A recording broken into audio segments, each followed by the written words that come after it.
Hi guys, எல்லாருக்கும் வணக்கம். Welcome to YouTube channel nursing update. So daily நம்ம நாஸ்டல் ஜிக்மர் பேட்டர்ல டெய்லி 10 கொஸ்டின்ஸ் பார்த்துட்டு இருக்கோம். இன்னைக்கான கொஸ்டின்ஸ் பார்த்துடலாம். இன்னைக்கு டே 6. இன்னைக்கான first question. And when a client legs are placed in stirrups for birth, both legs should be position simultaneously to prevent. ஆக்சுவலாக லித்தாட்டமி பொசிஷன்ல நம்ம உமனோட லெக்ஸை வந்துட்டு ஸ்டெப்ஸ்ல வச்சுட்டு கட்டுவோம்ல, அப்ப வந்து ரெண்டு லெக்கும் ஒரே நேரத்துல தான் வைக்கணும். ஏன் அப்படின்னு சொல்லி தான் question. Option A venous stasis in the legs, option B pressure on the perineum, option C excessive pull on the fascia, option D trauma to the uterine ligaments. So எதுக்கு சைமல்டேனியஸா ரெண்டு லெக் எடுக்கணும்னா to prevent trauma to the uterine ligaments. ஆக்சுவலா அந்த broad லெக்மெண்ட்லாம் இருக்குல்ல, இப்போ அது வந்து uterine contraction ஆகிட்டு இருக்கும், கரெக்டா? அப்ப நீங்க ஒரு காலை தனியா எடுத்துட்டு இன்னொன்று காலை தனியா எடுத்தீங்கன்னா என்ன ஆகும்னா யூட்ரைன் லெக்மெண்ட்க்கு வந்து இன்ஜுரி ஆகிறதுக்கான பாசிபிலிட்டிஸ் அதிகம். அதை ப்ரிவென்ட் பண்றதுக்காக தான் நம்ம என்ன செய்யணும், ரெண்டு காலையும் சைமல்டேனியஸ்லி மீன்ஸ் ஒரே டைம்ல எடுத்துட்டு வைக்கணும். Next, when checking client's fundus on the second postpartum day, the nurse observes that the fundus is above the umbilicus and displaced to the right. The nurse evaluates that the client probably has. So usually வந்துட்டு postpartum day செகண்ட்ல எங்க இருக்கணும்னா at the level of umbilicus இருக்கணும் தான். ஆனா என்ன இருக்குங்க, displaced to the right. என்ன இருக்கு, ஃபண்டஸ் வந்துட்டு ரைட் சைட்ல மாறி போயிருக்கு. ஏன் அப்படின்னு சொல்லி கேட்டிருக்காங்க. Option A slow rate of involution, option B மாறி டைப் ஆயிருக்கு retain placental segment, option C over distended bladder, option D over stretched uterine ligament. யூஸ்வலா பிளாடர் ஃபுல்லா இருந்தாதான் யூட்ரஸ் வந்துட்டு ரைட் சைடு வந்து ஷிஃப்ட் ஆகும். ஓகேவா? So correct answer is over distended bladder. Next, side effect of long term cortisone therapy is. So ஒரு corticosteroid therapy, cortisone therapy ரொம்ப நாளா எடுத்துருக்காங்கன்னா அதுக்கான சைடு எஃபெக்ட் என்ன? ஹைப்போகிளைசீமியா வருமா, அனரெக்சியா இருக்குமா, அனஃபிலாக்டிக் ஷாக் இருக்குமா, பிஹேவியர் சேஞ்சஸ் இருக்குமா? Correct answer is option D, behaviour changes. So long term use of corticosteroid or cortisone therapy may leads to, இன்னொன்னு சொல்றேன், அதையும் நோட் பண்ணிக்கோங்க. ரெண்டு விஷயங்கள் மோஸ்ட் காமனஸ்ட் எம்சிக்யூஸ், இது ரெண்டுமே என்னன்னா, ஒன்னு பிஹேவியரல் சேஞ்ச், இன்னொன்னு ஹைப்பர் கிளைசீமியா. இது ரெண்டுமே வந்துட்டு இருக்கும். So hyper glycaemia and behavioural change, இதே ஸ்பெசிஃபிக்கா கூட கொஸ்டின் வந்திருக்கு. பிஹேவியரல் சேஞ்ச்ல என்ன மோஸ்ட் காமனா அந்த பர்சனுக்கு வரும்னா டிப்ரெஷன் வில் பி சீன். ஓகேவா? So these two are the side effect of cortisone therapy. Next question. A nurse is carrying a client who is receiving a unit of packed RBC. Which of the following finding leads the nurse to suspect a transfusion reaction caused by incompatible blood? So என்ன செய்யறாங்க, blood group மாறி கொடுத்துருக்காங்க, அதான் incompatible blood. incompatible blood கொடுக்கும் போது பேஷண்டோட எந்த manifestation இருக்கும் அப்படின்னு சொல்லி கேட்குறாங்க. டிஸ்னியா இருக்குமா, சைனோசிஸ் இருக்குமா, பேக் ஏக் இருக்குமா, பிராடிகார்டியா இருக்குமா? ஓகேவா? ஸோ டிஸ்னியா இருக்கும். ஆனா டிஸ்னியா எல்லாத்துலயுமே இருக்கும். ஹீமோலைட்டிக்ல இருக்கும், நான் ஹீமோலைட்டிக்ல இருக்கும், ஃபெப்ரைல்லையும் இருக்கும். ஆனா கொஸ்டின் என்னவா கேட்கறாங்க, த மோஸ்ட் இம்பார்ட்டன்ட் பார்ட் இந்த கொஸ்டின்ல என்ன தெரியுமா, அந்த ஒரு வார்த்தையில தான் உங்களோட என்டையர் ஆன்சரே அடங்கி இருக்குன்னு கூட சொல்லலாம். அப்படிப்பட்ட வார்த்தை என்ன தெரியுமா, incompatible blood. Incompatible blood transfusion பண்ணும் போது patient may develop backache. ஓகேவா? என்ன ஆகும், இன்கம்பேட்டபிள் பிளட் கொடுத்தோமே within few minutes few drops போனோடனே என்ன ஆகும்னா அது போய் ரீனல்ல போய் அந்த ஆன்டிஜென் ஆன்டிபாடி காம்ப்ளெக்ஸ்லாம் ஃபார்ம் பண்ண ஆரம்பிச்சிடும், ரீனல் நெக்ரோசிஸ் அதெல்லாம் ஆக ஆரம்பிச்சிடும். அதனால patient will be having backache. So correct answer is backache. So இதுதான் நீங்க ஃபர்ஸ்ட் டைம் இந்த கொஸ்டின் பாக்குறீங்க இல்லை இதுதான் ஃபர்ஸ்ட் டைம் கேட்குறீங்கன்னா நம்ம சேனலை ஒரு சப்ஸ்கிரைப் பண்ணிடுங்க, அப்படியே லைக்கும் போட்டுருங்க இந்த கொஸ்டினுக்கு. Next question, what is the most serious complication of meningitis in young children? இது எல்லாருக்கும் தெரிஞ்ச கொஸ்டின் தான். யங் சில்ட்ரனுக்கு most common complication is peripheral circulatory collapse. Then the maximum score in Apgar scoring is. So 2-3 நாளைக்கு முன்னாடி நம்ம students ஒருத்தவங்க கேட்டது தான் அப்கார் ஸ்கோர் வீடியோ போடுங்க. அப்கார் ஸ்கோருக்கு தனியாக நான் ஒரு வீடியோ போட்டிருந்தேன், அது பார்க்காதவங்களுக்கு இந்த கொஸ்டின் கூட வச்சுக்கோங்க. மேக்ஸிமம் ஸ்கோர் அப்கார்ல என்ன அப்படின்னு சொல்லி கேட்டிருக்காங்க. ஸோ அப்கார்னா என்ன? ஏ, கரெக்டா? ஏ stands for appearance. Then P stands for pulse. Another G stands for grimace. Grimace na என்ன நியூரலாஜிக்கல் ரிஃப்ளெக்ஸ் பார்க்குறோம்ல அதுதான். இன்னொன்று ஒரு ஏ வரும். ஏ ஸ்டாண்ட்ஸ் ஃபார் ஒரு ஏ நீங்க அப்பியரன்ஸ்னு வச்சுக்கிட்டீங்கன்னா இன்னொன்று ஏவை ஆக்டிவிட்டின்னு வச்சுக்கோங்க. ஓகேவா? இதே ஃபர்ஸ்ட் ஏ கூட நீங்க ஆக்டிவிட்டின்னு வச்சுக்கலாம். Last R. R stands for respiratory effort.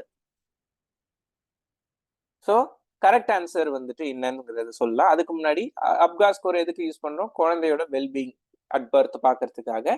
So எல்லா 5 ஸ்கோர் இருக்கு. 5த்துக்கும் மினிமம் ஸ்கோரிங் சிஸ்டம் இருக்கு. மினிமம் எவ்வளோ? 0. மேக்ஸிமம் எவ்வளோ? 2. கொஸ்டின் என்ன கேட்குறான்? மேக்ஸிமம் ஸ்கோர் இன் அப்கா ஸ்கோர்னு தான் கேட்குறான். இப்போ 5 காம்பனன்ட் இருக்கு.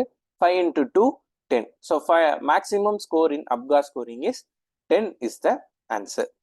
So next நிறைய பேர் ஆர்ஆர்பிக்கு கோச்சிங் எடுக்கிறீங்களான்னு கூட கேட்டிருந்தாங்க. எஸ், கிளாஸஸ் வந்து ஆஃப்டர் எக்ஸாம்ஸ், ஜிக்மர் எக்ஸாம் முடிஞ்ச உடனே, ஜிக்மர் நார்செட் முடிஞ்ச உடனே ஸ்டார்ட் பண்றோம். உங்களுக்கு ஏதாவது டவுட் இருந்தா இந்த நம்பருக்கு கால் பண்ணுங்க. அவங்க வந்து கைட் பண்ணுவாங்க. இல்லை எப்படி கிளாஸஸ் அட்டென்ட் பண்ணணும், ஷெடியூல் என்ன, எல்லாமே வந்துட்டு அவங்க சொல்லுவாங்க. நெக்ஸ்ட் ஆப்டிடியூட் கொஸ்டின் போயிடலாம். 30% can repair a road in 12 days, working 5 hours a day. In how many days will 30%, sorry, first 39%, in how many days will 30% working 6 hours a day complete the work அப்படின்னு சொல்லி கேட்டிருக்காங்க. சரியா? சரி, இப்போ நம்மளுக்கு என்ன தேவை? இதுதான் தேவை. என்ன தேவை? டேஸ் தான் தேவை. ஸோ இந்த டேஸை வந்து எக்ஸ்னே வச்சுக்கலாம். ஃபர்ஸ்ட் அவங்க என்ன கொடுத்துருக்காங்க? இது செயின் ரூல். செயின் ரூல்ல என்ன பார்க்கணும்? நம்ம டைரக்ட் ப்ரொபோர்ஷனா இன்டைரக்ட் ப்ரொபோர்ஷனா அப்படின்னு சொல்லி பார்க்கணும். கரெக்டா? எஸ். ஃபர்ஸ்ட் என்ன கொடுத்துருக்காங்க? Less person. கரெக்டா? ஃபர்ஸ்ட் 39 பேரு, ஆனா என்ன ஆயிருக்கு? இப்ப 30 பேரா மாறி இருக்காங்க. ஸோ அப்ப என்ன ஆயிரும்? It's a indirect proportion. அப்பனா என்ன ஆகும்? லெஸ் பர்சன் மோர் டேஸ் தான் ஆகும். இது ஒரு இன்டைரக்ட் ப்ரொபோர்ஷனோட ரூல் இதுதான். ஓகே, அதுதான். ஒன்று கம்மியாச்சுன்னா ஒன்று அதிகமாச்சுன்னா அதுவும் அதிகமாகும். ஆனா இது கம்மியாச்சுன்னா டேஸ் வந்து அதிகம். இது இன்டைரக்ட் ப்ரொபோர்ஷன். ஸோ இதே வந்துட்டு ஒர்க்கிங் ஹவர்ஸ் பாருங்க. ஒர்க்கிங் ஹவர்ஸ் எப்படி ஆகுது? மோர் ஆகுது, அதிகமா ஆகுது. ஓகேவா? அப்போ ஒர்க்கிங் ஹவர்ஸ் அதிகமானா ஒர்க்கிங் டேஸ் எப்படி ஆகும்? கம்மியாகும். அப்ப இதுவும் வந்து இன்டைரக்ட் ப்ரொபோர்ஷன் தான். ஸோ அது என்ன கொடுத்துருக்காங்களோ அதாவது அப்படியே போட்டுட்டு ஆன்சர் வந்துட போகுது. ஓகேவா? ஸோ என்ன கொடுத்துருக்காங்க? டேஸ்ல ஃபர்ஸ்ட் எடுத்துப்போம். டேஸ் எப்படி கொடுத்துருக்காங்க? 30,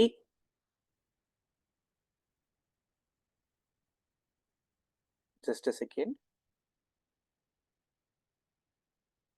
30 is to 39.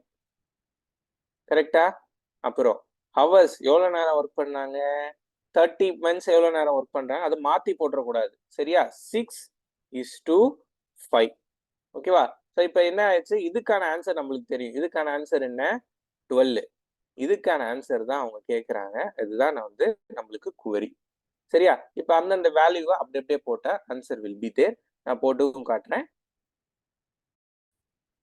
போட்டுடலாமா? எஸ். எப்படி போட போறோம்? இப்போ நான் இது கிளியர்ல இதை நான் எரேஸ் பண்ணிட்டு நான் போடுறேன் நான். எஸ். இப்போ நம்ம கிட்ட 30 இருக்கு. 30% எத்தனை நேரம் ஒர்க் பண்றாங்க? 6 ஹவர்ஸ் ஒர்க் பண்றாங்க. எவ்வளவு நாள்ல முடிப்பாங்க? அதுதான் தெரியாது. ஓகேவா? அதே டைம் 39% எவ்வளவு மணி நேரம் ஒர்க் பண்றாங்க? 5 மணி நேரம் ஒர்க் பண்றாங்க. எவ்வளவு நாள்ல முடிக்கிறாங்க? 12 நாள்ல முடிக்கிறாங்க. அப்ப நம்மளுக்கு இதை வந்து எக்ஸ்ன்னு கூட வச்சுக்கோங்க.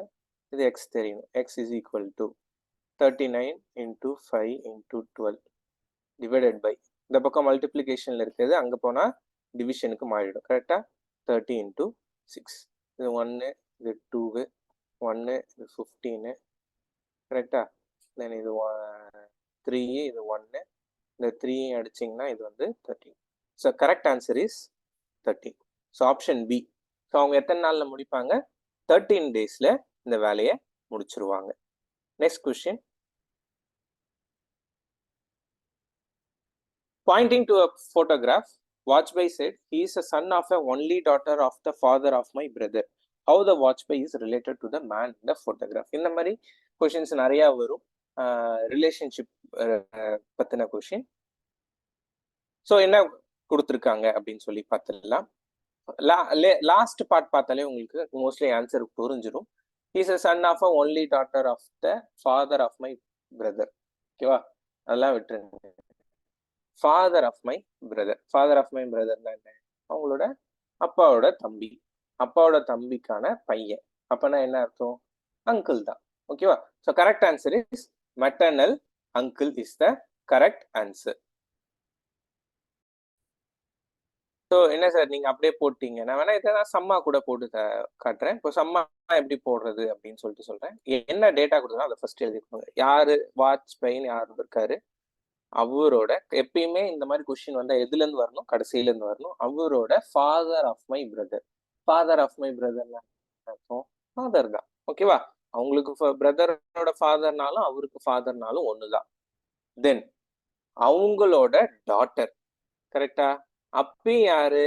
அதுவும் ஒண்ணுதான், சிஸ்டர், வாஜ்பாயோட சிஸ்டர்.